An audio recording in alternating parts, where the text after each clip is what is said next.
கூலி படத்துடைய முதல் சிங்கிள் வந்து பார்த்திங்கன்னா அந்த சிக்கிடு வைபோடைய சிங்கிள் வந்து பார்த்திங்கன்னா இந்த வாரம் வந்து ரிலீஸ் ஆக போகுது அப்படிங்கிற விஷயம் வந்து இப்போதைக்கு பேசு பொருளாக வந்து ட்விட்டரில் மாறிட்டு இருக்குது. எல்லாருமே சொல்லிட்டு இருக்கிறாங்க. நம்மள அனிருத் சாரும் அதே மாதிரி வந்து டிஆர் சாரும் சேர்ந்து வந்து 3 நிமிஷம் ப்ரொமோ வீடியோவில் வந்து பார்த்திங்கன்னா நடிச்சிருக்காங்க அப்படிங்கிற மாதிரி சொல்லப்படுது. அது எந்த அளவுக்கு உண்மை, எப்போ வந்து நடக்க போகுது அப்படிங்கிறத எல்லோரும் ஆர்வத்தோடு காத்துட்டு இருக்கிறாங்க. படம் ரிலீஸ் ஆகிறதுக்கு எக்ஸாக்டாக ஒரு 2 மாதங்கள் தான் இருக்குது, 60 நாட்கள் தான் இருக்குது. அந்த 60 நாட்களுக்கு முன்னாடி என்ன அளவுக்கு வந்து பார்த்திங்கன்னா ப்ரொமோஷன் பண்ண முடியுமோ அந்த ப்ரொமோஷன் இப்போயே வந்து பார்த்திங்கன்னா சன் பிக்சர்ஸ் வந்து ஆரம்பிச்சிட்டாங்க. இந்த சிக்கிடு வைப் பாட்டுக்கு பிறகு இன்னும் மிகப்பெரிய வந்து படத்துக்கான இன்னும் பயங்கரமான வந்து எதிர்பார்ப்பு வந்து அதிகமாகும் அப்படின்னு நான் நம்புகிறேன். ரஜினி சாரும் டிஆர் சாரும் வந்து ஒரு காலத்தில் வந்து சேர்ந்து நடிக்க வேண்டிய படம் எந்தங்கை கல்யாணின்னு நினைக்கிறேன். அந்த படத்தில் வந்து 2 பேர் சேர்ந்து பண்ண வேண்டியது. அப்போ வந்து ப்ரொடியூசருடைய அந்த பிரச்சனை ஏதோ ஒரு சம்திங் நினைக்கிறேன், இந்த ப்ரொடியூசர்லாம் படம் பண்ணணும் அப்படிங்கிற மாதிரி ஒரு சூழ்நிலை வந்துச்சு. டிஆர் சார் வந்து அவரோட ஓன் ப்ரொடக்ஷனில் படம் பண்ணணும்னு சொல்லி முயற்சி பண்ணார். அந்த டைமில் வந்து அது கொஞ்சம் வியாபார ரீதியாக வந்து சரியாக ஒர்க் அவுட் ஆகாதனால அதுக்கப்புறமே டிஆர் அவர்கள் வந்து பார்த்திங்கன்னா அந்த படத்தில் நடித்தார். படம் மிகப்பெரிய வெற்றி அடைஞ்சது. ரஜினி சாருக்கு அப்போ நிறைய திரைப்படங்கள் இருந்துச்சு, அதில் இந்த திரைப்படம் ஒன்று. அப்போ 2 பேருமே சினிமா ரீதியாக ஒன்றா சேர்ந்து ஒர்க் பண்ணுற ஒரு படமாக இந்த திரைப்படம் வந்து கூலி திரைப்படத்தில் இந்த பாடல் வந்து இருக்குது அப்படிங்கிறது வந்து பார்த்திங்கன்னா ரொம்ப சந்தோஷமான விஷயம். அதுவும் வந்து பார்த்திங்கன்னா ஒரு கிண்டல் பொருளாக மாறின ஒரு விஷயம். அந்த சிக்கிடுங்கிற அந்த வார்த்தையெல்லாம் டிஆர் சார் வந்து முதல்ல வந்து குரல் டிவின்னு சொல்லி வந்து ஆன்லைனில் வந்து ஒரு யூடியூப்பில் வந்து சேனல் ஆரம்பித்து நடத்திட்டு இருந்தாப்புல. அந்த சேனலில் வந்து முதல் டிவியாக இருக்கும், அதில் வந்து நிறைய கிண்டல் பொருள் இருக்கும். அந்த திருக்குறள் அவர் பண்ணுறதுலாம் பயங்கரமாக இருக்கும். நானே சிரிச்சிருக்கேன் நிறைய விஷயங்களை. பட் ஆனால் இந்த விஷயத்த, இந்த சிக்கிடுன்னு அவர் பாடின விஷயத்த ஒரு ட்ரோல் மெட்டீரியலாக முதல்ல இருந்துச்சு. அது ஒரு கான்செப்டாக இருந்தது. அது வந்து நிறைய வந்து மீம் கண்டென்ட்டாக மாறிச்சு. அந்த விஷயத்த ஒரு பாடலாக மாற்றி அது மிகப்பெரிய ஒரு எக்ஸைட்மெண்ட் கொண்டு வந்த ஒரு திறமை வந்து பார்த்திங்கன்னா அனிருத்துக்கிட்ட இருந்தது. அதுதான் வந்து மிகப்பெரிய விஷயம்னு நினைக்கிறேன். அதாவது இந்த காலத்தை பொறுத்த வரைக்கும் ஒரு கிண்டல் பண்ணுற விஷயத்த கூட வந்து பார்த்திங்கன்னா ஒரு பாசிட்டிவான விஷயமா மாற்ற முடியும் அப்படிங்கிறது. இருங்க பாய் அப்படின்னு சொல்லி வந்து ஒரு விஷயம் வந்து ஃபேமஸ் ஆச்சுல்ல, அந்த இருங்க பாய் அப்படிங்கிற விஷயத்துக்கு அதோட ஒரிஜினல் கண்டென்ட்டே வேறு மாதிரி.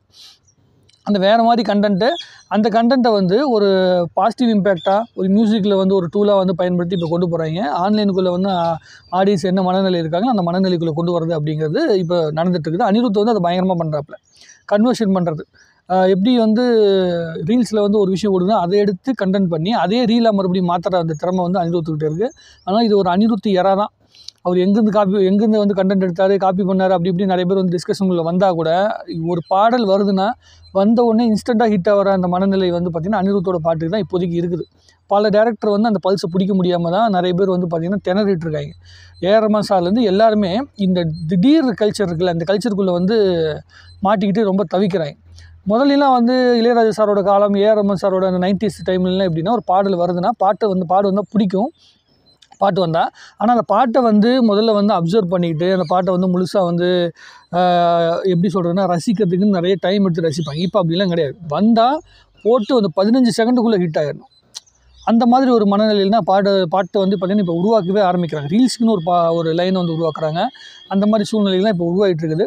ஸோ அந்த ஜென்ரேஷனில் அனிருத்தை வந்து அடிச்சுக்கிறதுக்கு ஆளே கிடையாது. இதில் வந்து டிஆர் சார் அனிருத்தும் என்ன மாதிரியான ஒரு விஷயங்கள் வந்து பண்ணுறாங்க. முதல்ல சிக்கிடு வைப்பில் வந்து ஒரு சின்ன ப்ரொமோவில் வந்து ரஜினி சார் டான்ஸ் ஆடுற மாதிரி அந்த கட்சிஃப் வச்சு வந்து பார்த்திங்கன்னா டான்ஸ் ஆடுற மாதிரிலாம் ஒரு சூழ்நிலையில் ஒரு சுச்சுவேஷன்லாம் காட்டினாங்க. ஸோ இந்த பாட்டில் இந்த ப்ரொமோ வீடியோவில் இன்னும் எக்ஸ்ட்ரா என்ன வரப்போகுது அப்படிங்கிறத வந்து நம்ம பொறுத்து பார்க்கணும். படத்துலேருந்து என்ன கிளிப் வந்து உள்ளே வரப்போகுது அப்படிங்கிறது வந்து பார்க்கறதுக்கு நான் ஆர்வத்தோடு காத்துட்ருக்கிறேன். முழு வெர்ஷன் எப்படி இருக்குது, டிஆர் சாரோட எனர்ஜியில் வந்து எப்படி காட்டப்பட்டுருக்கு அப்படிங்கிற விஷயத்தெல்லாம் நான் வந்து ரொம்ப ஆர்வத்தோடு வந்து எதிர்பார்த்து காத்துட்ருக்கிறேன். கூலி படத்துடைய எதிர்பார்ப்பும் அந்த படத்துக்கான வியாபாரமும் வந்து மிகப்பெரிய அளவுக்கு வந்து பார்த்திங்கன்னா உருவாகிட்டு இருக்குது. அது ரொம்ப பாசிட்டிவான ஒரு இடத்துல நோக்கி தமிழ் சினிமாவை நகர்த்திட்டு இருக்குது. இப்போதைக்கு இந்த ஜூன் மாதம் வரைக்கும் மிகப்பெரிய ஒரு வெற்றியை வந்து, அதாவது கமர்ஷியல் ஹீரோஸோடைய மிகப்பெரிய வெற்றி வந்து பார்த்திங்கன்னா இப்போதைக்கு குட் பை அக்லி தான் வந்து பார்த்துருக்கு அப்படின்னு வந்து சொல்கிறாங்க. ஓரளவுக்கு நல்ல கலெக்ஷன் வந்து பார்த்துருக்க படமாக சொல்கிறாங்க. அப்புறம் ரெட்ரோ திரைப்படம் வந்து எல்லா வியாபாரத்தையும் சேர்த்து ஒரு 200 கோடி ரூபாய்க்கு மேலே வந்து வந்திருக்கு. அந்த 500 கோடி ரூபாயை கிராஸ் பண்ணுற அளவுக்கு ஒரு பெரிய திரைப்படம் வந்து இன்னும் தமிழ் சினிமாவுக்குள்ளே இந்த வருஷத்தில் இன்னும் உருவாகலை. ஒரு அரை வருஷம் கடந்துருச்சு.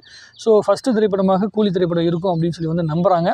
பொறுத்து பார்ப்போம் என்ன நடக்குது அப்படிங்கிற விஷயத்த. உங்களுக்கு என்ன தோணுது? நீங்கள் வந்து டிஆர் சாரும் அனிருத் சாரும் சேர்ந்து வந்து பார்த்திங்கன்னா ஒரு பாட்டு பண்ணுறாங்களா, அதை பற்றி நீங்கள் என்ன நினைக்கிறீங்க அப்படிங்கிறத கமெண்ட் எழுதுங்க. இன்னும் நிறைய பேசுவோம். வாழ்க தமிழ்நாடு, வாழ்க தமிழ் சினிமா.